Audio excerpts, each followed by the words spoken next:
Maingat kong tinahi ang laylayan ng paboritong damit ni Tala, habang ang aking likod ay sumasakit dahil sa buong araw na paglilinis ng malawak na mansyong ito. Ito ang aking buhay sa loob ng 7 taon bilang asawa ni Dario Salcedo, isang anino sa sarili kong tahanan, isang martir na nagtitiis sa bawat hagupit ng salita para sa kapayapaan ng aking anak. Ngunit sa gabing ito, habang hawak ko ang tasa ng mainit na salabat para kay Dario, ang aking mundo ay gumuho sa likod ng bahagyang nakabukas na pinto ng kanyang silid tanggapan. Kailangan na nating makuha ang lagda ni Amihan sa mga dokumento bago natin siya tuluyang ipasok sa pasilidad sa Mandaluyong Dario. Ang boses ni Kiara Monreal, ang babaeng dinala ni Dario sa aming bahay bilang kumpidensyal na katulong sa negosyo, ay umalingaw-ngaw na parang kamandag ng ahas. Sinasabi ko sa iyo kapag nakuha na natin ang buong control sa guardianship ni Tala, wala nang silbi ang babaeng iyan dito. Huwag kang mainip, Kiara babe. Sagot ni Dario, ang lalaking nangako sa harap ng altar, na mamahalin ako sa hirap at ginhawa. May tunong panunuya at walang pakialam sa kanyang boses. Madali lang utuin si Amihan. Isang luha ko lang at kaunting pagbanggit sa kinabukasan ni Tala pipirma, ang tangang yan ng hindi binabasa ang kontrata. Pagkatapos ang Salcedo Land at ang kustodya ng bata ay ganap ng magiging satin. Bago pa man ako makahakbang paurong upang takasan ang katotohanang sumaksak sa aking dibdib, isang matigas na kamay ang humawak sa aking balikat at marahas akong itinulak patabi. Si Doña Sol ang aking biyanan na may hawak na mamahaling abaniko at may mukhang puno ng panghahamak. Ano ang ginagawa mo rito, Amihan, nagmamanman ka ba? Ang kanyang boses ay matinis, puno ng lason, habang pinalandakan ang kanyang pagiging reyna ng tahanan. Napakawalang silbi mo talaga. Sa halip na tumayo ka rito, na parang tuod bumaba ka sa kusina at ihanda mo ang mga pagkaing paborito ni Kiara para sa pagdiriwang bukas. Huwag mong madumihan ang sahig ng mansyong ito na pinaghirapan ng anak ko sa pamamagitan ng iyong maruruming paa. Tiningnan ko ang tasang nga salabat na dahan-dahang nayanig sa aking hawak. Ang mainit na likido ay dumampi sa aking balat at nag-iwan ng pulang marka ng pagkapaso, ngunit mas masakit ang katotohanang sumampal sa aking pagkatao. Nilagpasan ako ni Doña Sol, tinabig ang aking braso nang walang kaunting habag at pumasok sa silid kung saan nagtatawanan sina Dario at Kiara. Sila ay nagkakaisa, isang pamilyang binuo sa ibabaw ng aking mga luha, habang ako ay nananatiling estranghero sa sarili kong pamumuhay. 7 taon kong ibinigay ang aking kabataan, ang aking karangalan, at ang aking katawan para sa isang pamilyang itinuring akong basahan. Inakala ko na ang aking pananahimik at pagpapakumbaba ay magiging sapat na kalasag upang protektahan ang aking anak mula sa lupit ng mundong ito. Ngayong gabi ang Amihan, na handang maging martir, ay tuluyan ng namatay kasabay ng mga luhang hindi ko hinayaang pumatak sa aking mga pisngi. Ang natitira na lamang sa aking dibdib ay isang malamig matalas at walang kapatawarang litri. Inilapag ko ang tray sa ibabaw ng maliit na mesa sa koridor, walang panginginig sa aking mga kamay. Inayos ko ang aking buhok at dahan-dahang pinunasan ang dumi sa aking maruming duster. Nang lumingon si Doña Sol mula sa loob ng silid upang tingnan kung umalis na ako, sinalubong ko ang kanyang mapanghusgang tingin. Hindi ako sumigaw, hindi ako umiyak. Sa halip, isang banayad ngunit nakapanlalamig na ngiti ang sumilay sa aking mga labi. Opo, Mama. Ang aking boses ay patagwalang emotion, parang hangin sa sementeryo. Ihahanda ko ang lahat ng paborito niya. Sisiguraduhin ko na ang pagdiriwang bukas ay magiging isang gabi na hindi ninyo malilimutan habang kayo ay nabubuhay. Napatitig si Doña Sol sa aking muka, tila nagulat sa kakaibang lamig ng aking tinig. Ang kanyang mga kilay ay nagsalubong, ngunit bago pa man siya makapagsalita muli, tumalikod na ako ng may buong dinalang dignidad. Imbes na pumunta sa kusina, mabilis kong tinahak ang madilim na pasilyo, patungo sa silid-aklatan ni Dario, sa dulo ng mansyon. Alam ko kung saan niya itinabi ang mga dokumento ng kumpanya. Alam ko rin ang password ng kanyang personal na computer, ang petsa ng kapanganakan ni Kiara, ang lihim na petsa na matagal ko nang alam, ngunit pinili kong ipagwalang bahala dahil sa takot na masira ang aming pamilya. Ipinasok ko ang aking maliit na flash drive sa likod ng CPU ng kanyang computer. Ang berdeng ilaw nito ay nagsimulang kumislap ng mabilis tahimik na kumukopya sa libo-libong transaksyon ng Salcedo Land. Ang mga transaksyong ito ay naglalaman ng mga peking pirma, mga lihim na paglilipat ng pondo patungo sa dummy account ni Kiara, at ang pinakamahalaga, ang kontrata ng pondo mula sa isang hindi kilalang korporasyon na walang iba kundi ang aking sariling pamilya, ang Vergara Group. Narinig ko ang mahihinang hakbang mula sa labas ng pinto. Ang tunog ng mga yabag ay unti-unting lumalapit. Si Dario. Mabilis kong hinugot ang flash drive, ibinulsa ito sa aking malalim na bulsa ng apron at kinuha ang basahan at likido para sa paglilinis ng salamin. Nang bumukas ang pinto, ang mukha ni Dario ay bumungad puno ng pagdududa habang nakatitig sa akin sa gitna ng kadiliman ng silid. "Anong ginagawa mo rito, amihan?" Tanong niya. Ang kanyang boses ay puno ng awtoridad at pagbabanta. Hinarap ko siya, hawak ang basahan, ng aking mga mata ay walang kahit anong takot. "Nililinis ko lang ang mga alikabok sa iyong lamesa, Dario. Ayaw kong mapuna ng mga bisita mo bukas na marumi ang silid na ito." Sagot ko, muling sumilay ang isang tipid na ngiti sa aking mukha. Naningkit ang kanyang mga mata, sinisipat ang aking bawat galaw upang maghanap ng kahinaan. Lumakad siya ng dahan-dahan patungo sa kanyang lamesa, kung saan nakatayo pa rin ang monitor ng computer na bahagyang naglalabas ng liwanag. "Bakit bukas ang personal kong computer, amihan?" tanong niya habang ang kanyang mga mata ay dahan-dahang bumaba sa aking bulsa, kung saan may bahagyang nakalabas na kulay pilak na dulo ng aking flash drive. Inilagay niya ang kanyang kamay sa ibabaw ng lamesa, papalapit sa akin, habang ang kanyang mukha ay nagpapakita ng isang mapanganib na hinala na maaaring sumira sa lahat ng aking pinaghandaan bago pa man magsimula ang bukas. Nanatiling nakapako ang tingin ni Dario sa aking bulsa, kung saan ang pilak na dulo ng flash drive ay tila isang ebidensya ng aking pagtataksil sa kanyang mga mata. Sa bawat segundo ng katahimikan, naramdaman ko ang mabilis na pagtibok ng aking puso, ngunit pinilit kong panatilihing kalmado ang aking mukha. Ang takot ay para lamang sa mga mahihina, at sa gabing ito wala nang puwang ang kahinaan sa aking sistema. "Bakit bukas ang computer ko, amihan? At ano ang nasa bulsa mo?" Ang boses ni Dario ay puno ng awtoridad, isang babala na anumang maling sagot ay magbubunga ng marahas na reaksyon. Dahan-dahan kong inilabas ang basahan mula sa aking bulsa, kasabay ng mabilis na pagtulak sa flash drive sa pinakailalim ng tela upang hindi niya ito makita. Ipinakita ko sa kanya ang dumi na nakuha ko mula sa gilid ng monitor. "Bukas ang computer mo dahil kanina pa ito nag-iingay, Dario. Akala ko ay may kailangan kang tapusin, kaya hindi ko muna pinatay." Sagot ko nang may katatagan ng aking tinig ay hindi man lang nanginig. At ang nasa bulsa ko, ito ang gamot ni Tala. Nakalimutan kong ibigay sa kanya kanina dahil sa dami ng iniutos sa akin ni Mama. Kinuha ko ang isang maliit na bote ng bitamina mula sa aking kabilang bulsa at ipinakita sa kanya. Ang hinala sa kanyang mga mata ay unti-unting napalitan ng pamilyar na paghamak. Para sa kanya, isa lamang akong abalang ina na walang alam sa teknolohiya o sa kanyang mga madilim na sikreto. "Umalis ka na rito. Napakabungol mo talaga, Tun." Pagtataboy niya sa akin habang pabalyang umupo sa kanyang upuan. "Huwag mong papakialaman ang mga gamit ko kung ayaw mong kaladkarin kita palabas ng mansyong ito." Tumalikod ako ng walang imik. Sa bawat hakbang ko palayo sa silid na iyon, lalong tumitibay ang aking desisyon. Hindi na ako babalik sa impyernong ito bilang isang biktima. Mabilis akong nagtungo sa silid ni Tala. Ang aking munting anghel ay mahimbing na natutulog, walang kamalay-malay sa bagyong parating. Binuhat ko siya ng dahan-dahan, ang kanyang maliit na katawan ay sumandig sa aking balikat. Kinuha ko ang isang bag na kanina ko pa itinago sa ilalim ng kama. Naglalaman ito ng aming mga dokumento at ilang mahahalagang gamit. Ang ulan sa labas ng mansyon ay nagsimulang bumuhos. Nang malakas ang mga patak nito, ay humahampas sa bubungan na parang mga galit na kamao. Ito ang perpektong tabing para sa aking pagtakas.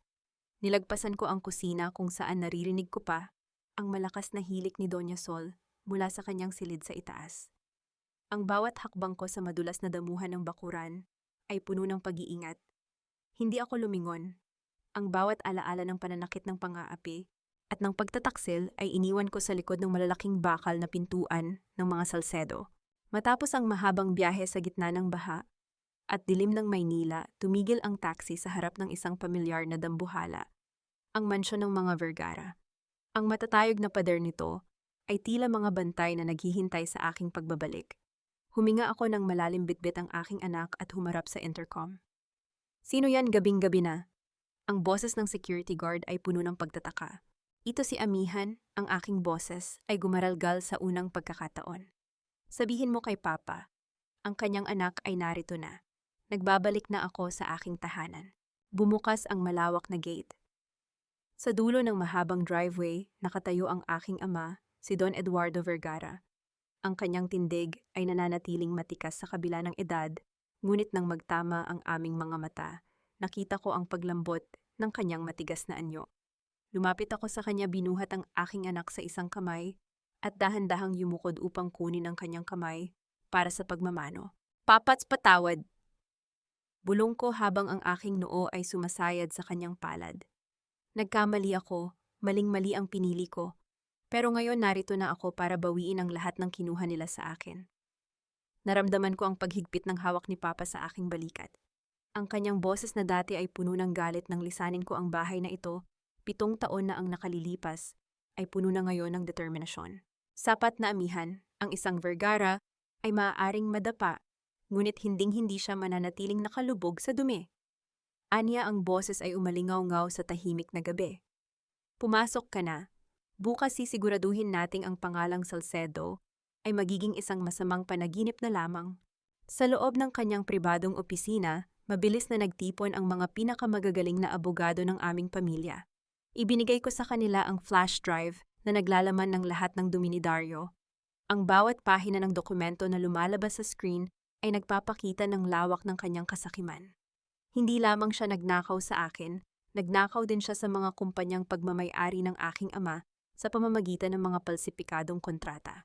"Amihan, mayroon kaming sapat na ebidensya para pabagsakin siya sa loob ng isang gabi," pahayag ng aming punong abogado. "Pero kailangan nating maghintay para sa tamang pagkakataon upang hindi sila makatakas." "Alam ko't," sagot ko habang nakatitig sa monitor. Ang liwanag nito ay nagpapakita ng aking mukha na wala ng bakas ng takot, tanging ang bagsik ng isang babaeng handang lumaban. Gusto ko silang makitang nasa rurok ng kanilang tagumpay bago ko hilahin ang lupa sa ilalim ng kanilang mga paa. Gusto ko silang mabulag sa sarili nilang kasakiman. Habang naghahanda kami para sa susunod na mga hakbang, biglang umalingaw-ngaw ang tunog ng aking telepono sa ibabaw ng lamesang kahoy. Ang screen ay kumikislap, nagpapakita ng pangalan ni Dario. Hindi tumitigil ang pagtunog nito, isang marahas na paalala ng kanyang galit. Isang mensahe ang pumasok pagkatapos ng ikatlong hindi nasagot na tawag. "Kung hindi mo ibabalik si Tala sa loob ng 1 oras, ipapapulis kita sa pagdukot sa sarili mong anak. Huwag mong subukan ang pasensya ko, Amihan. Alam mo kung ano ang kaya kong gawin sa iyo." Napatingin ako sa aking ama at pagkatapos ay sa aking anak na himbing na natutulog sa sofa. Isang malamig na ngiti ang muling sumilay sa aking mga labi. "Hayaan mo siyang magwala, Papa," sabi ko habang dahan-dahang pinapatay ang aking telepono. Hindi niya alam na ang pulis na tinatawag niya ay siya ring magpapasuot sa kanya ng posas sa takdang panahon. Ngunit sa gitna ng aming pagpaplano, isang lihim na dokumento ang nakuha ng isa sa mga abogado mula sa file ni Dario. Isang dokumento na may lagda na hindi kay Dario, hindi kay Kiara, kundi isang pamilyar na sulat kamay na nagpapakita ng isang mas malalim na pagtataksil mula sa loob mismo ng aming pamilya. "Kailangan kong bumalik, Papa." Ang aking tinig ay matigas pa sa semento, walang bahid ng pag-aalinlangan, habang nakatitig ako sa mga dokumentong nakalatag sa aming harapan. Nanlaki ang mga mata ni Papa. "Amihan, nahihirapan ka na nga sa piling nila. Bakit mo gustong isabak muli ang sarili mo sa panganib? Nandito na ang lahat ng kailangan natin para durugin ang Salcedo Land." "Hindi sapat ang basta lamang silang durugin, Papa," sagot ko habang dahan-dahang hinahaplos ang natutulog na mukha ni Tala. "Gusto ko silang makitang kusang lumalakad patungo sa sarili nilang bitayan. Gusto kong makita ang mukha ni Dario kapag nalaman niyang ang bawat sentimong akala niya ay kinuha niya sa akin ay siyang magbabaon sa kanya sa utang na hindi niya mababayaran habang buhay." Sa ilalim ng gabi, bumalik ako sa mansyon ng mga Salcedo. Hindi bilang isang takas, kundi bilang isang mangangaso na nagbabalat kayo bilang biktima. Ang bawat hakbang ko sa madilim na sala ay sinalubong ng marahas na pagbukas ng ilaw. Doon nakatayo si Dario, pulang-pula ang mukha sa galit kasama si Doña Sol, na tila handang manakmal. Saan mo dinala ang anak ko, amihan? Sigaw ni Dario, ang kanyang boses ay yumanig sa buong kabahayan. Akala mo ba matatakasan mo ako? Isang tawag ko lang sa pulis, mabubulok ka sa kulungan. Yumuko ako, pinilit kong manginig ang aking mga balikat habang yakap si Tala. Patawad, Dario. Natakot lang ako. Akala ko ay ilalayo mo sa akin si Tala. Pumunta lang ako sa dati kong kakilala para humingi ng payo. Patawarin mo ako, hindi ko na uulitin. Nagkatinginan sina Dario at Doña Sol. Ang kanilang mga mukha ay rurok ng kayabangan. Akala nila ang aking pagbabalik ay tanda ng aking pagsuko. Hindi nila alam ang bawat salita ng aking paghingi ng tawad ay isang hakbang patungo sa kanilang pagbagsak. Mabuti at natauhan ka, babae, singhal ni Doña Sol habang pinapaypayan ang kanyang sarili. Utang mo sa amin ang buhay mo at ng anak mo. Huwag mong kakalimutan na kung hindi dahil sa malasakit ni Dario, nasa kalsada kayo ngayon. Nang sumunod na araw, ang mansyon ay napuno ng ingay ng paghahanda. Si Kiara, na parang isang reyna, ay nag-utos sa akin na ayusin ang kanyang bagong silid. Amihan, siguraduhin mong mabango ang bawat sulok. Ayaw ni Dario ng amoy ng isang katulong sa paligid ko, wika niya ng may mapang-uyam na tawa. Habang naglilinis, sadyang iniwan ni Dario ang mga folder ng proyekto sa ibabaw ng lamesa sa sala. Nakita ko ang kanyang pagkabalisa. Ang Golden Heights, ang proyektong akala niya ay mag-aangat sa kanya sa rurok ng tagumpay, ay nangangailangan ng 500 milyong piso upang hindi ito tuluyang makansela ng gobyerno. Dario, mukhang pagod na pagod ka, malambing kong wika habang inilalapag ang kanyang kape. Narinig ko ang usapan ninyo ni Kiara tungkol sa puhunan. Mayroon akong dating kliyente nung nagtatrabaho pa ako sa real estate. Baka makatulong ang Luzon Capital. Luzon Capital? Naningkit ang kanyang mga mata. Yan ang pinakamalaking investment firm sa bansa ngayon. Paano mo nalaman ang tungkol sa kanila? May nakita akong brochure sa opisina noong nakaraang linggo, pagsisinungaling ko ng may kasamang inosenteng tingin. Sabi nila naghahanap sila ng mga bagong proyektong pupondohan. Hindi nagtagal, ang kislap ng kasakiman ay muling nagliwanag sa mga mata ni Dario. Agad siyang tumawag sa numerong aksidente kong iniwan sa tabi ng kanyang telepono. Ang numerong iyon ay direktang linya sa kumpanya ng aking ama. Bago matapos ang araw, tinawag ako ni Doña Sol sa kanyang silid. Amihan, dahil sa pag-alis mo kagabi nawala ang tiwala namin sa iyo. Pirmahan mo ito, utos niya habang iniaabot ang isang dokumento. Ito ay isang guardianship waiver para kay Tala na nagsasabing ibinibigay ko ang lahat ng desisyon kay Dario kapalit ng pananatili namin sa mansyon. Kinuha ko ang panulat. Ang tunog ng dulo nito sa ibabaw ng papel ay tila isang hatol ng kamatayan para sa kanila. Alam ko na ang bawat linyang aking nilalagdaan ay dumaan na sa pagsusuri ng mga abogado ni Papa. Nagdagdag sila ng isang maliit na sugnay sa ilalim na nagsasabing ang waiver na ito ay mawawalan ng bisa at magreresulta sa agarang paglilipat ng lahat ng ari-arian ni Dario sa akin kapag napatunayang may naganap na pandaraya sa panig ng mga Salcedo. Ayan mama, pirmahan na. Sabi ko nang may kasamang malungkot na boom. Mabuting bata, sabi ni Doña Sol habang hinihimas ang papel na akala niya ay ang kanyang panalo. Kinagabihan natagpuan ko si Dario sa kanyang opisina. Masayang masaya habang binabasa ang loan agreement mula sa Luzon Capital. 500 milyon, Kiara. Sa wakas malilinis na natin ang lahat ng utang at magiging atin na ang buong Golden Heights. Congratulations, Dario babe, sagot ni Kiara habang yakap ang aking asawa. Wala na tayong kailangang alalahanin pa. Hindi nila alam ang kontratang kapipirma lamang ni Dario ay naglalaman ng mga poison pill clauses. Ang sandaling gamitin niya ang perang iyon para bayaran ang kanyang mga lihim na utang na alam naming gagawin niya ay ang sandaling magkakaroon ng karapatan, ang Luzon Capital, na bawiin ang bawat lupang pagmamay-ari ng Salcedo Land nang walang anumang pasubali. Tumayo ako sa labas ng pinto, nakikinig sa kanilang tawanan. Ang tunog ng kanilang kagalakan ay musika sa aking mga tainga dahil alam ko na ito ang huling gabi ng kanilang kaligayahan. Biglang tumunog ang personal na laptop ni Dario. Isang opisyal na abiso mula sa Bangko Sentral ang lumitaw sa screen. Isang audit ang isasagawa sa lahat ng account ng Salcedo Land dahil sa mga kahina-hinalang transaksyon na naiulat sa loob ng nakaraang 24 na oras. Nakita ko ang biglang pagpaimbulog ng takot sa mukha ni Dario. Ang kulay ng kanyang balat ay naging kasing puti ng papel. Dario, anong problema? Tanong ni Kiara na nahalata ang paninigas ng kanyang katawan. May audit, may nagsumbong sa atin. Bulong ni Dario, ang kanyang boses ay nanginginig. Mula sa kadiliman ng koridor, dahan-dahan akong lumakad palayo. Ang tunog ng aking mga yabag ay nilunod ng malakas na pagtibok ng takot sa loob ng silid na yon. Ang unang bitag ay kumagat na. Matapos ang balita ng audit, ang bawat sulok ng mansyon ng mga Salcido ay tila binalot ng isang makapal at nakakasuffocate na tension. Nakikita ko ang mga retak sa maskara ni Kiara. Ang kanyang dati ay perpektong aura ay napalitan ng panginginig ng mga kamay at pananakit ng ulo. Ngunit sa likod ng kanyang takot naroon ang isang matalas na hinala na nakatutok sa akin. Bakit parang hindi ka man lang natitigilan sa nangyayari, amihan? Tanong ni Kiara, habang pinagmamasdan akong tahimik na nagtitiklop ng mga damit sa sala.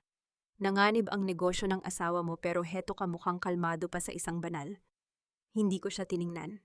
Sanay na ako sa hirap, Kiara. Kung mawalan man ng pera si Dario, sanay na akong magtiis. Ikaw, handa ka na bang bumalik sa hirap? Nakita ko ang pagkairita sa kanyang mga mata. Hindi niya mahanap ang takot o luha na inaasahan niyang makita sa akin.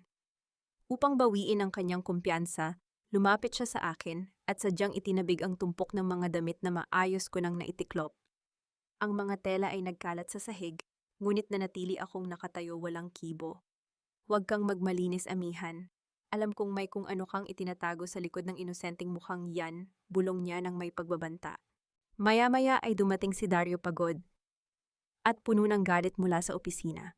Sa halip na hanapin ang suporta ng kanyang kabit, hinarap niya ako sa harap ng lahat ng mga katulong. Amihan, bakit hindi mo inayos ang mga dokumentong hiningi ko noong isang buwan? Dahil sa kapabayaan mo, nagkaroon ng butas ang audit. Sigaw niya isang malinaw na gaslighting upang ibunton sa akin ang kanyang sariling pagkakamali. Wala kang kwentang asawa. Palamunin ka lang sa bahay na ito. Tumayo ako nang tuwid sinalubong ang kanyang nag-aapoy na mga mata. Ginawa ko ang lahat ng iniutos mo, Dario. Kung may kulang man marahil ay dahil sa mga transaksyong hindi mo ipinaalam sa akin. Natahimik ang paligid. Ang aking sagot ay maikli ngunit matalas sapat upang ipaalala sa kanya na alam ko ang kanyang mga lihim. Bago pa man siya makasagot, biglang humawak sa kanyang dibdib si Kiara at dahan-dahang natumba sa sofa. Dario, ang puso ko, hindi ako makahinga. Pag-arte ni Kiara ang kanyang mga mata ay pilit na naghahanap ng simpatiya. Alam kong ito ay isang patibong upang subukan ang aking emosyon. Lumapit si Dario sa kanya ng may pag-aalala habang ako ay nanatiling nakatayo sa malayo. Amihan, kumuha ka ng gamot, ano pang tinitingin-tingin mo riyan? Utos ni Dario. Hindi ako tumakbo. Hindi ako nagpanic. Sa halip, kinuha ko ang aking telepono at kalmadong nagdial. Tumatawag na ako ng ambulansya, Dario.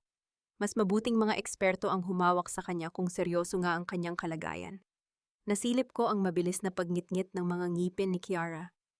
Ang kanyang plano na ipakita akong malupit ay nabigo dahil sa aking pagiging professional. Ngunit ang tension ay hindi doon nagtapos. Lumapit si Doña Sol sa akin, ang kanyang mukha ay puno ng puot. Napakawalang puso mo talaga, sigaw ng matanda. Naramdaman ko ang mabilis na pagdapo ng kanyang palad sa aking pisngi, isang malakas na impact na nagdulot ng pananakit sa aking panga at nag-iwan ng init sa aking balat.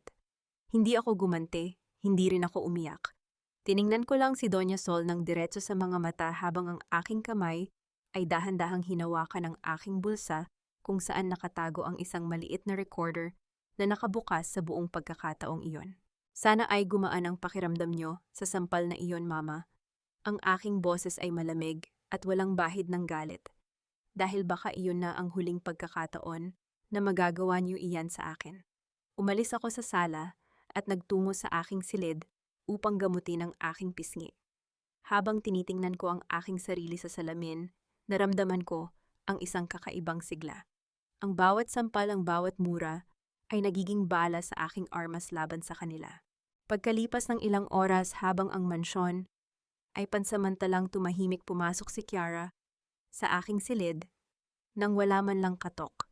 May hawak siyang isang maliit na piraso ng papel, ang business card ni Attorney Manuel Vergara na nahulog mula sa aking lumang bag. Vergara, bakit may business card ka ng pinakamahal na abogado sa bansa?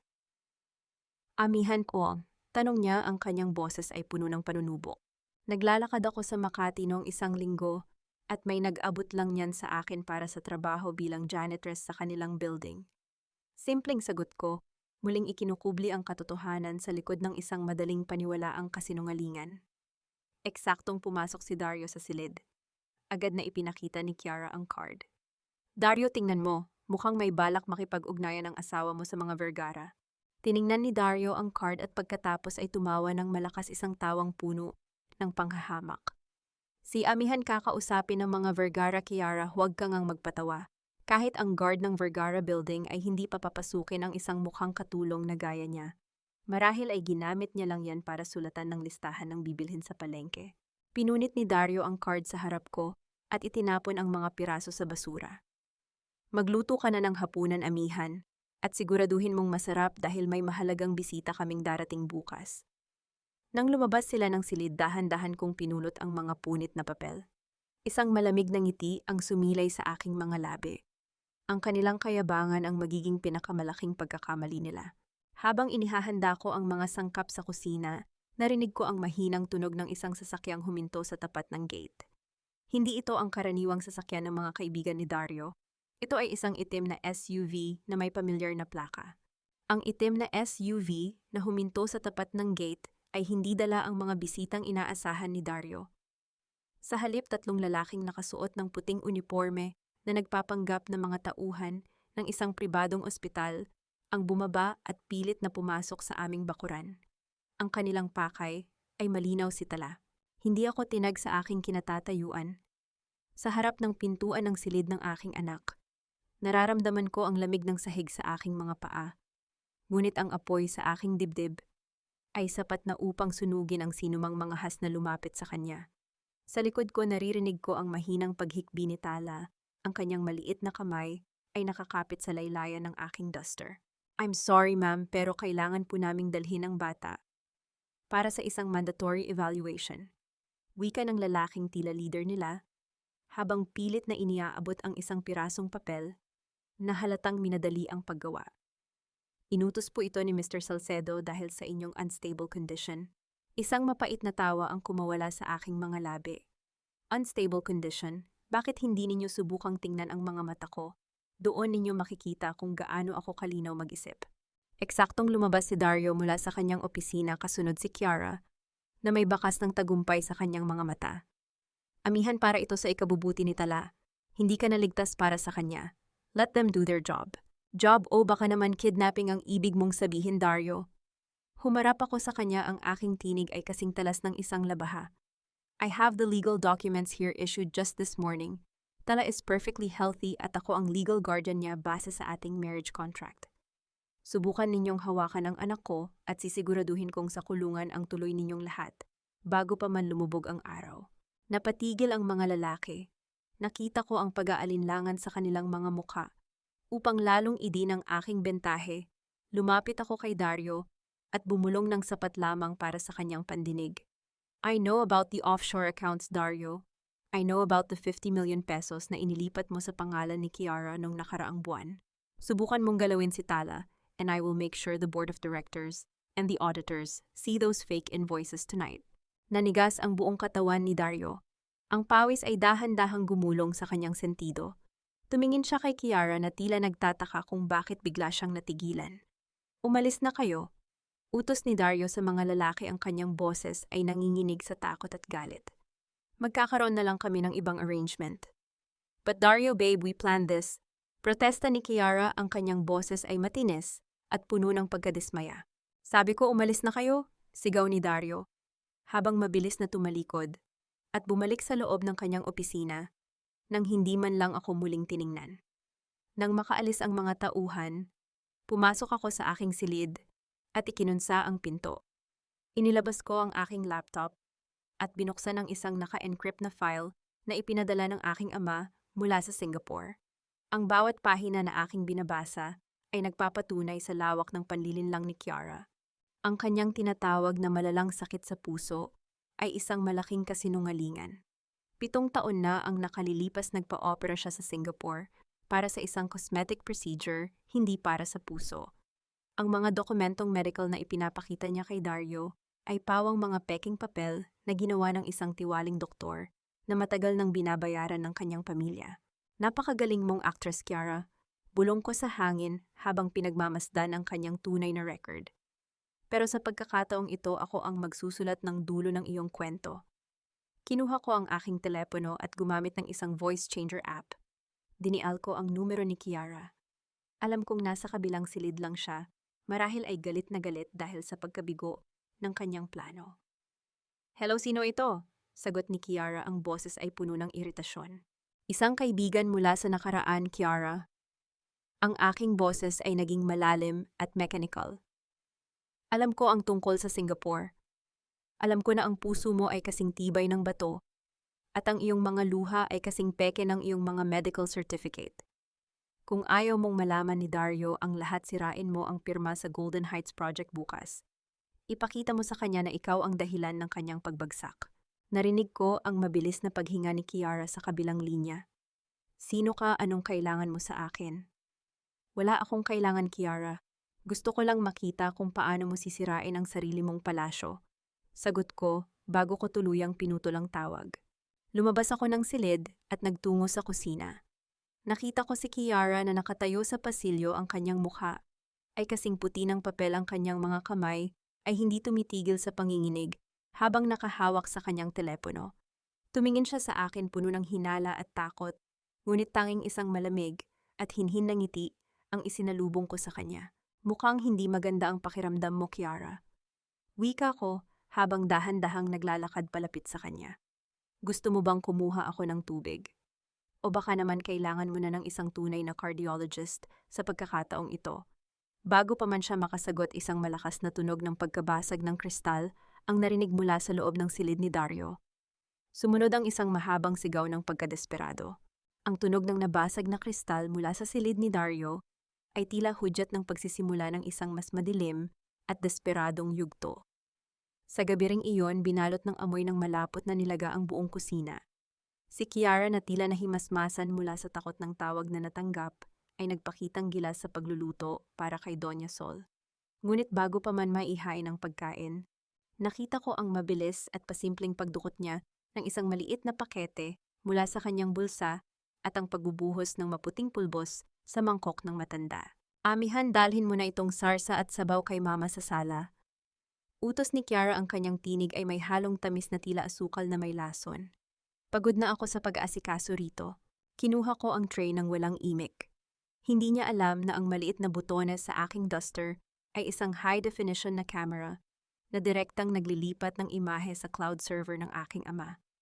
Maingat kong inilapag ang pagkain sa harap ni Doña Sol, na agad namang sumubo ng walang pag-aalinlangan habang patuloy sa pagmura sa aking kabagalan.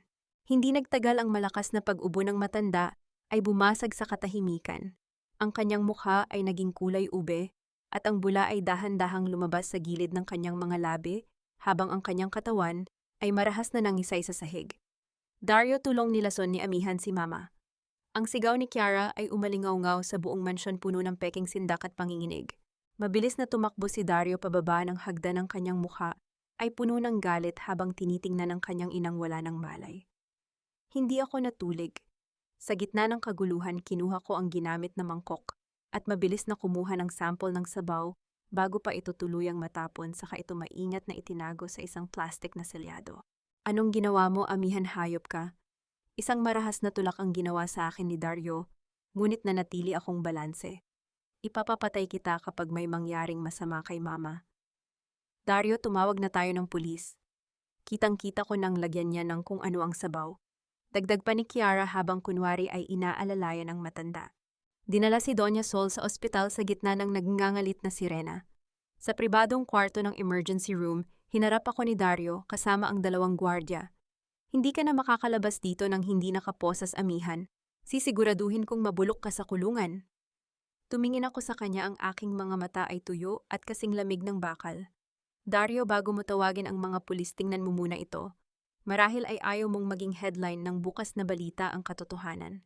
Inilabas ko ang aking tablet at pinindot ang play. Doon sa maliwanag na screen, malinaw na nakita ang bawat galaw ni Kiara sa kusina, ang pagkuha ng pakete, ang pagbubuhos ng pulbos, at ang kanyang mapang-uyam na ngiti habang tinitingnan ang mangkok bago ito iabot sa akin. Ang ingay ng ospital ay tila naglaho.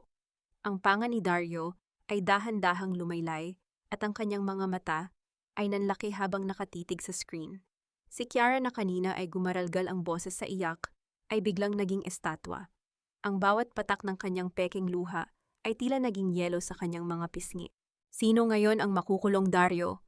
Ang aking boses ay isang bulong lamang, ngunit ito ay tila isang malakas na pagsabog sa kanilang pandinig. Ang asawa mo ba na biktima ng frame-up? O ang kalaguyo mo na handang pumatay ng biyenan para lamang mapatalsik ako? Dario babe, hindi yan totoo. Edited yan, pilit na depensa ni Kiara, ngunit ang panginginig ng kanyang buong katawan ay hindi na niya maikubli. Hinarap ni Dario si Kiara, ang kanyang mukha ay naging pulang-pula sa pinaghalong takot para sa kanyang reputasyon at galit sa pagtataksil. Alam niya na kapag nalaman ng publiko na ang kanyang kabit ang lumason sa kanyang ina, ang Salcedo land ay guguho sa loob ng 1 minuto. Humingi ka ng tawad kay amihan. Ang boses ni Dario ay mababa at puno ng pagbabanta. Ano pero Dario? Sabi ko humingi ka ng tawad, sigaw ni Dario na nagpalingon sa mga nurse sa labas. Napilitan si Kiara na lumapit sa akin, ang kanyang mga kamao ay nakakuyom sa ilalim ng kanyang damit. Patawad, amihan. Hindi ko tinanggap ang kanyang tawad. Sa halip lumingon ako kay Doña Sol na nagsisimula ng magmulat ng mga mata. Ang matanda ay tila natauhan sa gitna ng kanyang panghihina. Nakita niya ang takot sa mga mata ni Kiara at ang lamig sa aking mga tingin. Sa unang pagkakataon sa loob ng 7 taon, nakita ko ang tunay na takot sa mga mata ng aking biyenan, takot hindi sa akin, kundi sa taong itinuring niyang kakampi. Wala pang tapos dito, Dario. Wika ko habang dahan-dahang inaayos ang aking gamit. Ang lason na ibinigay niya sa iyong ina ay kasing pait lamang ng katotohanang kailangan mong lunukin bukas sa inyong anibersaryo. Lumabas ako ng kwarto ng ospital, ang tunog ng aking mga takong sa makinis na sahig ay nag-iwan ng isang ritmo ng paparating na hustisya. Sa aking bulsa, naramdaman ko ang muling pag-vibrate ng aking telepono. Isang mensahe mula kay Papa. Handa na ang lahat sa Manila Peninsula. Ang entablado ay naghihintay na sa iyo, anak. Ang katahimikan sa loob ng isang maliit at eksklusibong kapehan sa Makati ay tila isang baluti na nagtatanggol sa amin mula sa ingay ng mundo sa labas. Sa harap ko nakaupo ang aking ama, si Don Eduardo Vergara, na may bitbit na isang itim na folder na naglalaman ng mga dokumentong magiging mitya ng katapusan ng mga Salcedo. Narito na ang huling piraso ng puzzle, amihan, wika ni Papa habang iniaabot ang mga papel. Ang foreclosure notice para sa lahat ng ari-arian ng Salcedo land. Sa sandaling pumirma ka rito bilang kinatawan ng Vergara Group, wala na silang matatakbuhan. Hinawakan ko ang ballpen ng may matatag na kamay. Salamat, Papa. Pero gusto ko sa gitna ng kanilang selebrasyon mangyari ang lahat. Gusto kong maramdaman nila ang rurok ng tagumpay bago ang pinakamasakit na pagbagsak. Pagbalik ko sa mansion, sinalubong ako ni Doña Sol sa pasilyo. Ang matanda na dati ay parang reynang kung umasta, ay tila isang basang sisiw ngayon. Sinubukan niyang hawakan ng aking kamay, ang kanyang boses ay nanginginig at puno ng peking pagsisisi. Amihan anak, pasensya ka na sa mga nagawa ko. Bulong niya pilit na gumagawa ng emosyon. Ngayong alam ko na ang tunay na kulay ni Kiara, ikaw lang ang maaasahan ko. Tayo ang tunay na pamilya, di ba? Dahan-dahan kong binawi ang aking kamay. Tiningnan ko siya ng diretso sa mga mata, walang bakas ng awa. Mama, ang pamilya ay hindi naglalason sa isa't isa at lalong hindi hinahayaang abusuhin ang katuwang sa buhay sa loob ng 7 taon. Huwag niyo na pong pagurin ang sarili niyo sa pag-arte. Masyado na tayong matanda para sa ganyang laro. Naiwan siyang nakatulala habang naglalakad ako patungo sa silid ni Dario. Doon abala ang aking asawa sa pag-aayos ng kanyang mamahaling tuxedo para sa gabi ng anibersaryo ng kumpanya sa Manila Peninsula. Amihan, kailangan mong nandoon bukas. Utos ni Dario nang hindi tumitingin sa akin. Pero huwag kang mag-asuminta na uupo ka sa main table. Magsuot ka ng uniforme ng mga server. Gusto ng mga investor ko na makita kung gaano ako ka-epektibong leader, pati asawa ko na papasunod ko sa lahat ng gusto ko. Isang malamig na ngiti ang sumilay sa aking mga labi. Gagawin ko ang gusto mo, Dario. Pero bago yan, pirmahan mo ito. Isang notarized affidavit na nagsasabing hinding-hindi mo ilalayo si Tala sa bansa nang walang pahintulot ko. Isipin mo na lang na ito ang bayad ko sa pagiging server mo bukas. Dahil sa sobrang kumpiyansa at pagmamadali, mabilis na nilagdaan ni Dario ang papel. Iyan lang pala, sige. Basta siguraduhin mong hindi mo ako papaputukan ng hiya sa harap ng mga bisita ko. Habang abala ang lahat, nakita ko si Kiara sa kabilang silid na may kausap sa telepono. Ang kanyang boses ay puno ng pait at plano. Siguraduhin mong naroon ang mga reporter bukas. May ibibigay akong litrato ni Amihan na kasama ang ibang lalaki. Dudurugin natin ang reputasyon niya bago pa siya makapagsalita. Hindi alam ni Kiara na ang bawat salitang binitawan niya ay naririnig ko sa pamamagitan ng recorder na itinanim ko sa kanyang silid. Ang kanyang plano na bulyawan ako ng iskandalo ay magiging sarili niyang hukay. Gabi na nang makatanggap ako ng mensahe mula sa technical team ni Papa. Amihan, ang buong audiovisual system ng Manila Peninsula Ballroom ay kontrolado na namin. Ang mga video presentation na inihanda ni Dario ay napalitan na ng ating sariling version. Humarap ako sa salamin at tiningnan ang aking sarili. Wala na ang amihan na sunod-sunuran. Ang nakikita ko na ngayon ay isang babaeng handang sumabak sa huling yugto ng digmaan. Kinuha ko ang aking cellphone at tinawagan ng aking ama. Papa, handa na ang lahat. Bukas sa harap ng buong Maynila, tatapusin natin ang pangalang Salcedo. Sa labas, ang hangin ay nagsimulang umihip ng malakas, tila nagbabadya ng isang malakas na bagyo. Ang katahimikan sa loob ng mansyon ay nakakabingi isang babala na ang bukas ay hindi lamang magiging isang celebration, kundi isang madugong paghuhukom. Nang matulog ako sa gabing iyon, hindi ako napanaginipan ng takot. Sa halip, narinig ko ang himig ng tagumpay na paparating. Kinaumagahan, habang nag-aayos ako ng aking gagamitin, nakita ko si Kiara na pumasok sa kwarto ko. May dala siyang isang maliit na bote ng alak at isang mapanuyang tingin. Cheers, Amihan! Sulutin mo na ang huling araw mo sa mansyong ito dahil mamaya ikaw ang magiging pinakamalaking katatawanan sa buong bansa. Hindi ako sumagot. Pinagmasdan ko lang siya habang lumalabas bitbit ang kanyang ilusyon ng kapangyarihan. Ang orasan sa dingding ay tumunog ng eksaktong 6:00 ng gabi. Ito na ang oras. Ang Manila Peninsula Ballroom ay tila isang dagat ng nagniningning na mga kristal at bango ng mamahaling pabango, ngunit para sa akin ito ay isang arena ng huling paghuhukom.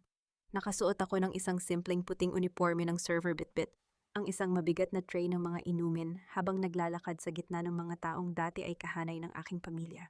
Walang nakakilala sa akin sa likod ng aking nakatalang buhok at nakayukong ulo maliban sa 2 taong naghihintay na tapakan ang aking dangal sa harap ng lahat. Si Kiara na suot ang isang nag-aapoy na pulang gown ay tila isang reynang naglalakad patungo sa akin. Ang bawat hakbang ng kanyang mga takong sa makintab na sahig ay nagbibigay ng tunog na tila isang babala. Huminto siya sa aking harapan, may bitbit na baso ng alak at isang ngiting puno ng kamandag. Ay, Amihan, be careful with the drinks, okay? Ang kanyang boses ay sadyang nilakasan upang marinig ng mga malalapit na panauhin. Huwag mong madumihan ang gown ko, it's worth millions. Baka kahit ibenta mo pa ang buong pagkatao mo, hindi mo ito mabayaran. Isang mahinang tawanan ang sumabog mula sa mga nakapaligid na socialites. Hindi ako sumagot. Nanatili akong tahimik habang maingat na inilalapag ang baso sa kanyang mesa. Ngunit hindi pa doon nagtapos ang kanyang kalupitan. Nang ilalabas ko na ang mainit na sarsa para sa appetizer, sadyang iniunat ni Kiara ang kanyang paa. Nawalan ako ng balanse at ang mangkok ng mainit na sabaw ay tumilamsik. Ang mainit na likido ay dumausdos sa aking sariling balikat at dibdib. Ang hapdi ay agad na gumuhit sa aking balat, ngunit mas matindi ang lamig na nananalaytay sa aking puso. Oh my God, napaka-clumsy mo talaga. Sigaw ni Kiara habang pinapagpagan ang kanyang gown na bahagyaring natalsikan.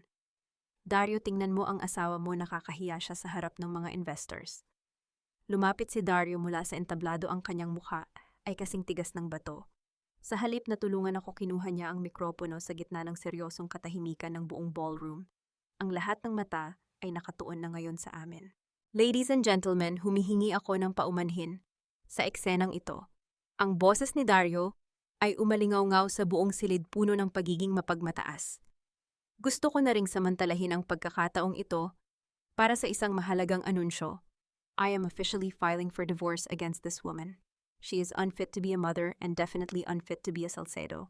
Starting tonight, Kiara Monreal will be the new face of Salcedo Land at ang kustodya ng anak kong si Tala ay ganap nang mapupunta sa amin.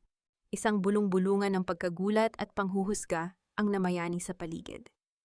Nakita ko ang tagumpay sa mga mata ni Kiara. Akala nila ay tapos na ang lahat. Akala nila ay lulubog ako sa hiya at luha. Dahan-dahan akong tumayo ng tuwid. Walang panginginig. Walang hikbi. Pinunasan ko ang mainit na sabaw sa aking braso gamit ang isang puting table napkin. Sa halip na yumuko, itinaas ko ang aking ulo at tiningnan si Dario ng diretso sa mga mata. Isang malamig at nakakapangilabot na ngiti ang sumilay sa aking mga labi, ang ngiting hindi nila kailanman nakita sa loob ng 7 taon. Iyon na ba ang lahat, Dario? Ang aking boses ay malinaw at matatag sapat upang marinig ng mga nasa unahan. Dahil kung tapos ka na sa iyong palabas, oras na para sa katotohanan. Eksaktong sa sandaling iyon, ang malalaking pintuang kahoy ng ballroom ay marahas na bumukas. Ang tunog ng mga yabag ng sapatos sa marmol na sahig ay bumasag sa tensyon. Si Don Eduardo Vergara, ang pinakamakapangyarihang tao sa industriya ng real estate, ay pumasok kasama ang isang batalyon ng mga abogado at security personnel. Tumigil ang mundo ni Dario. Ang mikropono sa kanyang kamay ay tila naging kasing birat ng bakal. Ano ang ibig sabihin nito, Mr. Vergara? Nauutal na tanong ni Dario habang dahan-dahang bumababa sa entablado. Isang malaking karangalan na narito kayo sa aming anibersaryo, pero hindi siya pinansin ng aking ama. Dire-diretso siyang naglakad patungo sa akin. Hinubad niya ang kanyang mamahaling coat at maingat na isinuot ito sa aking balikat upang itago ang mantsa ng sabaw sa aking uniforme. Hindi niyo ba kilala kung sino ang hinalikan ninyong lupa? Ang boses ni Papa ay gumaralgal sa galit ngunit puno ng awtoridad. Binaboy ninyo ang nag-iisang anak ko sa harap ng napakaraming tao. Humarap si Papa sa mga bisita at dinala ako sa gitna ng entablado. Ladies and gentlemen, nais kong ipakilala sa inyo ang aking anak. Siya si Amihan Vergara, ang kaisa-isang tagapagmana ng Vergara Group at ang tunay na may-ari ng bawat sentimong ginamit ng Salcedo Land para itayo ang kanilang huwad na imperyo. Isang nakakabinging katahimikan ang bumalot sa buong Manila Peninsula. Ang mga mukha ni na Dario at Kiara ay nawalan ng kulay, tila mga bangkay na nakatayo sa gitna ng karangyaan. Nakita ko ang panginginig ng mga kamay ni Kiara at ang pawis na dahan-dahang gumugulong sa noo ni Dario. Humarap ako sa kanila, ang aking tinig ay kasing lamig ng yelo. Dario, Kiara, welcome to the end of your fairy tale.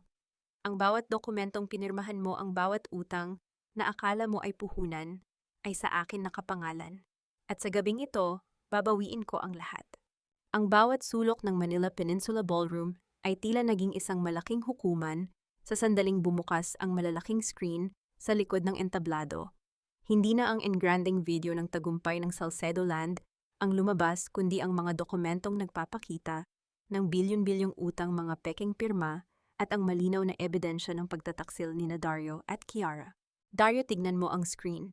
Wika ko habang ang aking boses ay nananatiling mahinahon, ngunit kasing talas ng isang labaha. Iyan ang halaga ng iyong kasakiman. Ang bawat sentimong ipinagmalaki mo ngayong gabi ay kinuha mo sa kumpanya ng aking ama sa pamamagitan ng panloloko. Sinubukan ni Dario na abutin ang aking kamay, ang kanyang mga mata ay puno ng desperasyon at takot. Amihan, baby, let's talk privately. Naguguluhan ka lang. I can explain everything, mahal ko. Huwag mo akong hawakan. Ang aking boses ay yumanig sa katahimikan ng silid. Hindi mo na ako mauutos sa iyong mga matatamis na salita. Hindi ako ang mahal mo. Ako ang nagmamay-ari ng bawat lupang kinatatayuan mo, at sa gabing ito tapos na ang pangungupahan mo sa aking buhay. Sa gilid nagsimulang humagulgol si Kiara, pilit na lumalapit sa mga investor, na kanina lang ay kausap niya ng buong yabang. Hindi totoo yan, si Amihan ang nagplano nito.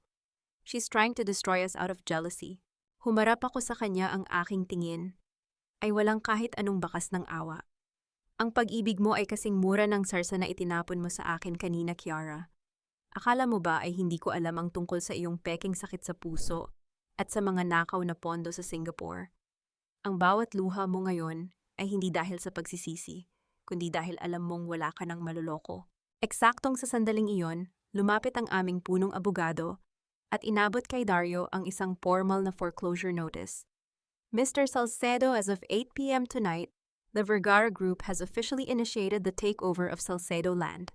All your personal and corporate accounts are now frozen due to suspicion of massive fraud and embezzlement. Ang tunog ng pagbagsak ng mikropono sa sahig ay umalingaw-ngaw sa buong ballroom, isang simbolo ng tuluyang pagguho ng kanyang imperyo. Ang mga dating kaibigan at kasosyo ni Dario ay dahan-dahang lumalayo sa kanya, tila ba siya ay may nakakahawang sakit. Dario Salcedo, isang pangkat ng mga pulis na nakasuot ng barong at uniforme ang pumasok sa sirkulo. You are under arrest for multiple counts of estafa falsification of public documents and tax evasion. Sumama kayo ng mapayapa. Nakita ko ang panginginig ng buong katawan ni Dario habang dahan-dahang inilalagay ang mga posas sa kanyang mga kamay. Ang kanyang mukha na kanina ay puno ng kayabangan ay naging kasing puti na ngayon ng papel. Si Kiara naman ay pilit na kumakawala sa mga operatiba, sumisigaw ng mga mura na hindi na akma sa kanyang suot na mamahaling gown. Lumapit si Doña Sol sa akin. Ang matanda ay halos gumapang na sa sahig, habang nakahawak sa laylayan ng coat ng aking ama. Amihan anak, parang awa mo na utang na loob. Huwag mong gawin ito sa amin. Kami ang pamilya mo. Dahan-dahan kong inyuko ang aking ulo upang pantayan ang kanyang mga mata. Utang na loob, mama, sa loob ng 7 taon, binayaran ko ang utang na loob na iyan ng aking dugo, pawis at dangal. Wala na akong utang sa inyo. Kayo ang may utang sa akin at ang paniningil ay nagsisimula na ngayon. Tumalikod ako at hindi na muling tumingin sa kanila. Ang tunog ng mga yabag ng aking mga sapatos ay tila isang marcha ng tagumpay. Kasama ang aking ama, lumabas kami ng ballroom habang ang mga kamera ng media ay walang tigil sa pagkuha ng litrato ng pinakamalaking pagbagsak sa kasaysayan ng negosyo sa Maynila. Naramdaman ko ang malamig na hangin ng gabi sa aking mukha nang makalabas kami ng hotel. Ang bigat na dinala ko sa loob ng 7 taon ay tila naglaho na kasama ng usok ng mga sasakyan. Tapos napapaspulong ko. Hindi, amihan, sagot ni Papa, habang pinapapasok ako sa loob ng limousine. Nagsisimula pa lang ang tunay na buhay mo. At sa pagkakataong ito, wala nang hahadlang sa iyo. Habang umaandar ang sasakyan palayo sa Manila Peninsula, nakita ko sa side mirror ang imahe ni Dario at Kiara na isinasakay sa itim na sasakyan ng pulis. Isang malamig na katahimikan ang namayani sa loob ng sasakyan, ngunit sa aking isipan, naririnig ko ang matamis na himig ng hustisya. Ang katahimikan sa loob ng presinto ay bumasag sa ingay ng nakalipas na gabi, ngunit ang lamig na nananalaytay sa hangin ay mas matindi pa sa lamig ng rehas na bakal. Nakaupo si Dario sa loob ng isang maliit na kwarto para sa interogasyon. Ang kanyang dating mamahaling tuxedo ay gusot-gusot na at ang kanyang mukha ay tila tumanda ng 10 taon sa loob lamang ng ilang oras. Sa labas ng rehas, narinig ko ang hysterical na sigaw ni Kiara habang kinakaladkad siya ng mga babaeng pulis patungo sa kabilang selda. Ang kanyang buhok na dati ay perpektong nakaayos ay nakasabog na sa kanyang mukha at ang kanyang mga kuko ay nag-iwan ng mga gasgas sa mesa habang pilit siyang kumakawala. Ang kanyang boses ay naging matinis na parang tunog ng bakal na kiniskis sa semento, paulit-ulit na isinisigaw ang kanyang kawalang sala, habang ang kanyang mga mata ay nanlilisik sa galit. Amihan, hindi pa tayo, tapos sisiguraduhin kong babalik ka sa pagiging katulong. Ang huling sigaw ni Kiara bago tuluyang sumara ang mabigat na pintong bakal sa dulo ng pasilyo. Hindi ko siya tiningnan. Pumasok ako sa loob ng silid kung saan naroon si Dario. Ang tunog ng aking mga takong sa semento ay nagbigay ng isang mabagal at nakakatakot na ritmo. Nang makita niya ako, agad siyang tumayo at pilit na inabot ang aking mga kamay sa kabila ng lamesa. Amihan, please, help me. Ang boses ni Dario ay nanginginig, puno ng desperasyon. Gagawin ko ang lahat. Ipapasa ko sa iyo ang lahat ng share ko. Just get me out of here. Isipin mo si Tala. Ayaw mo namang lumaki ang anak natin na ang tatay ay nasa kulungan, di ba?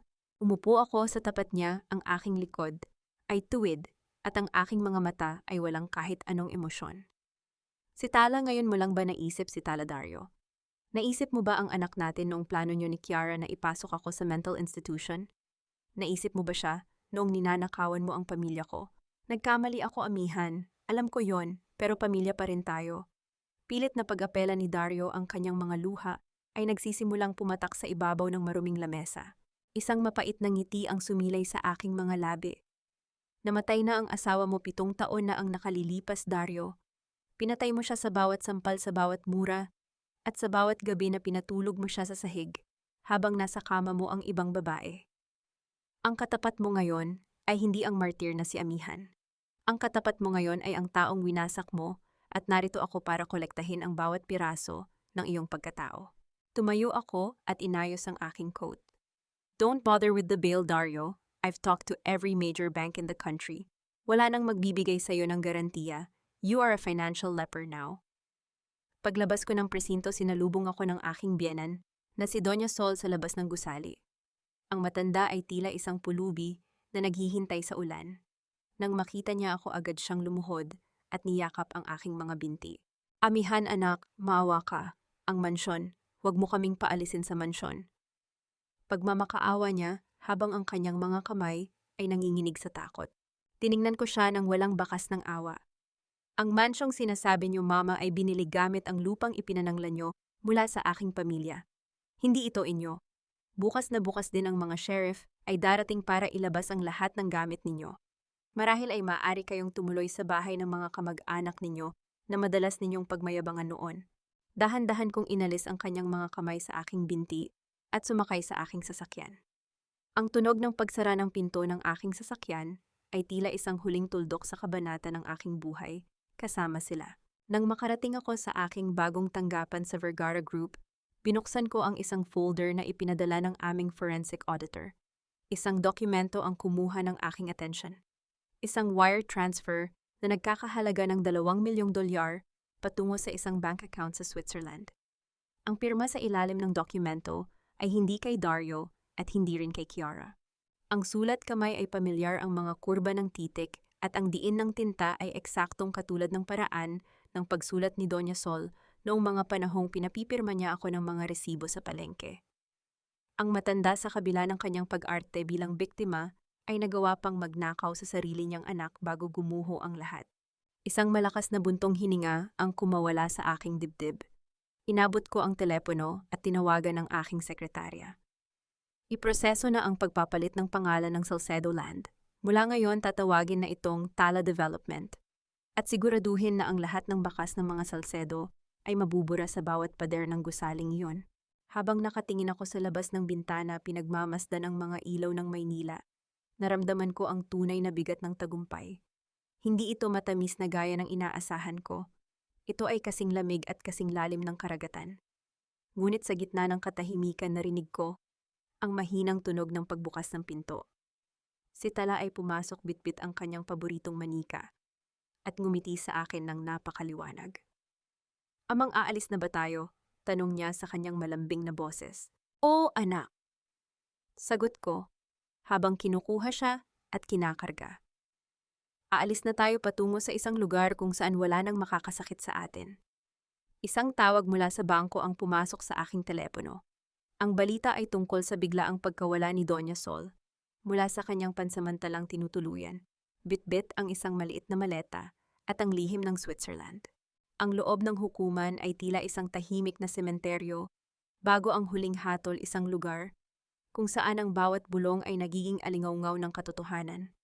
Nakatayo ako sa likuran, malayo sa mga rehas, habang pinagmamasdan ang huling sandali ng 2 taong nagtangkang ubusin ang aking pagkatao. Bumaba ang martilyo ng hukom sa kahoy na lamesa na nagbigay ng isang mabigat at pinal na tunog sa loob ng silid. Ang hukuman ay nagdedeklara na si Dario Salcedo ay nagkasala sa mga kasong estafa, falsification of public documents at tax evasion. Hinahatulan siya ng 15 taon na pagkakakulong ng walang piyansa. Nakita ko ang dahan-dahang pagbagsak ng mga balikat ni Dario. Ang kanyang mga mata na dati ay puno ng apoy ng kasakiman ay tila mga hungkag na uling na lamang. Wala na ang kanyang matikas na tindig. Sa gilid niya ang hatol para kay Kiara Monreal ay binasa rin 8 taon dahil sa pakikipagsabuatan at panuloko sa medical na record. Hindi maari. Hindi ako dapat narito. Ang tili ni Kiara ay bumasag sa katahimikan ng korte. Ang kanyang mga kamay ay marahas na humawak sa mga rehas, habang pilit siyang inilalabas ng mga gwardya. Ang kanyang mukha na dati ay pinagkakagastusan niya ng libu-libong piso para manatiling maganda, ay tila naging isang maskara ng kapaitan at pagkasira. Ang kanyang mga hiyaw ay unti-unting humina hanggang sa muling sumara ang mabigat na pintong bakal. Lumingon si Dario sa aking direksyon bago siya tuluyang iginya palabas. Ang aming mga mata ay nagtagpo sa huling pagkakataon. Nakita ko ang isang lawak ng pagsisisi na kasing lalim ng dagat, ngunit hindi ko siya binigyan ng kahit anong pahiwatig ng patawad. Tinalikuran ko siya bago pa man niya mabigkas ang aking pangalan. Pagkalipas ng ilang linggo, ang pangalang Salcedo Land ay tuluyan ng nabura sa mga billboard ng Maynila. Sa gitna ng Makati, isang bagong gusali ang nagningning sa ilalim ng araw, ang Tala Development Center. Ngunit hindi lamang ito isang kumpanya. Sa loob ng gusaling ito, itinatag ko ang Amihan Foundation. Sa harap ng maraming reporter at mga kababaihang dumaan sa parehong hapdi na aking naranasan, tumayo ako ng may buong dangal. Ang pundasyong ito ay hindi lamang para sa pagbangon, wika ko sa harap ng mga mikropono. Ito ay para sa bawat babaeng sinabihan na wala silang boses. Narito kami upang patunayan na ang bawat sugat ay maaaring maging kalasag at ang bawat luha ay maaaring maging lakas upang muling itayo ang sariling kapalaran. Ang pagpalakpak ng mga tao ay tila isang mainit na yakap sa aking kaluluwa. Ang aking ama, si Don Eduardo, ay nakatayo sa gilid, may bakas ng luha sa kanyang mga mata habang nakangiti sa akin. Alam kong sa sandaling iyon, ang karangalan ng aming pamilya ay hindi lamang nabawi kundi mas naging matibay pa. Dinala ko si Tala sa aming rest house sa Batangas upang magpahinga. Habang papalubog ang araw, ang kalangitan ay naging kulay kahel at lila na sumasalamin sa malawak at kalmadong dagat. Ang hangin ay may dalang alat at amoy ng kalayaan. Nakita ko si Tala na tumatakbo sa dalampasigan, hinahabol ang mga alon na humahalik sa kanyang maliliit na paa. Ang kanyang tawa ay kasing linaw ng kristal, isang tunog na nagpahilom sa bawat sugat ng aking 7 taon na pagtitiis. Naupo ako sa buhanginan at dahan-dahang binuksan ang huling lihim na hawak ko, ang sulat mula sa Switzerland. Ang sulat ay naglalaman ng isang access code para sa isang trust fund na nakapangalan kay Tala. Walang mahabang paliwanag, tanging isang salita lamang ang nakasulat sa gitna ng papel, sa pamilyar na sulat kamay ni Doña Sol Patawad.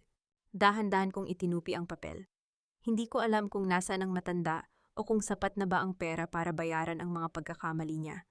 Ngunit sa sandaling iyon, napagtanto ko na ang tunay na kapatawaran ay hindi ibinibigay para sa kanila, ibinibigay ito para sa aking sarili.